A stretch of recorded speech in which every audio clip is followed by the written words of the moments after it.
একজন আমাকে কুমড়ো দিয়ে গেছে। কুমড়োটা দেখতে ভালোই লাগছে, কিন্তু ভীষণ পানসা ছিল, একটু মিষ্টি না। তাই এটাকে আমি আজকে এক ধরনের বাটা করে দেখাচ্ছি, যেটা নিরামিষ বানাবো আর খেতে ভীষণ ভালো হবে। কুমড়ো সাধারণত একটু মিষ্টি হলেই কুমড়ো রেসিপিগুলো বেশি ভালো লাগে, কিন্তু এটা যেহেতু মিষ্টি নয়, এটাকে একটু অন্য প্রসেসে আমি করে দেখাচ্ছি। আসুন আমি দেখাচ্ছি আমি কেমন করে কুমড়ো বাটা বানাই।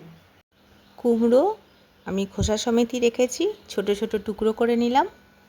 আর নারকোল ছিল আমার হাফ কাপের মতন কুচনো, ফ্রেশ নারকোল, 3টে শুকনো লঙ্কা, আর খুব সামান্য চিনি আর নুন দিয়ে একদম অল্প তেলে, হাফ চামচ তেলেতে ফ্রাইং প্যানে একটু টাইম নিয়ে এটা ভাজতে হবে।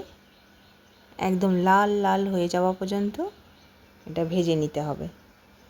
আর কুমড়োটা কম স্টিমেতে ভাজবো যেন কুমড়োটা সেদ্ধ হয়ে যায়।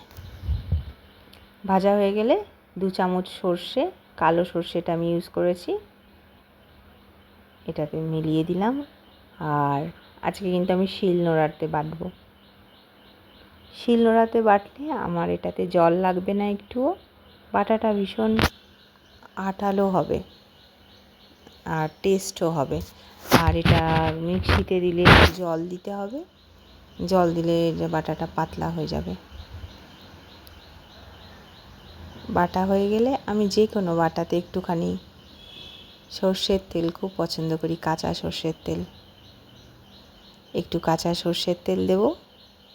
আর উপর থেকে একটু নারকোল সাজিয়ে দেব। এই বাটাটা গরম ভাতের সাথে ভীষণ ভালো লাগে, একবার বানাবেন, সত্যি ভালো লাগবে। আর কাউকে না বললে কেউ তো বুঝতেই পারবে না যে এটা কুমড়ো বাটা। কুমড়ো বাটা আমি রসুন, লঙ্কা কিংবা কালো জিরে দিয়েও করি, কিন্তু নারকোল আর সর্ষে দিয়ে যেটা করি সেটার টেস্ট অন্যরকম হয়। ভীষণ ভালো হয়েছিল। ঘরে কুমড়ো থাকলে এই রেসিপিটা আমার বানাবেন, সত্যি ভালো লাগবে। আমার বাটা রেডি। এটা দেখতেও যত ভালো হয়েছে আর খেতেও অসম্ভব ভালো হয়েছিল।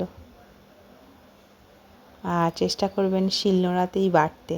শিলনোড়ার যে চাটনিটা হয় সেটা অন্য রকমের টেস্ট হয়।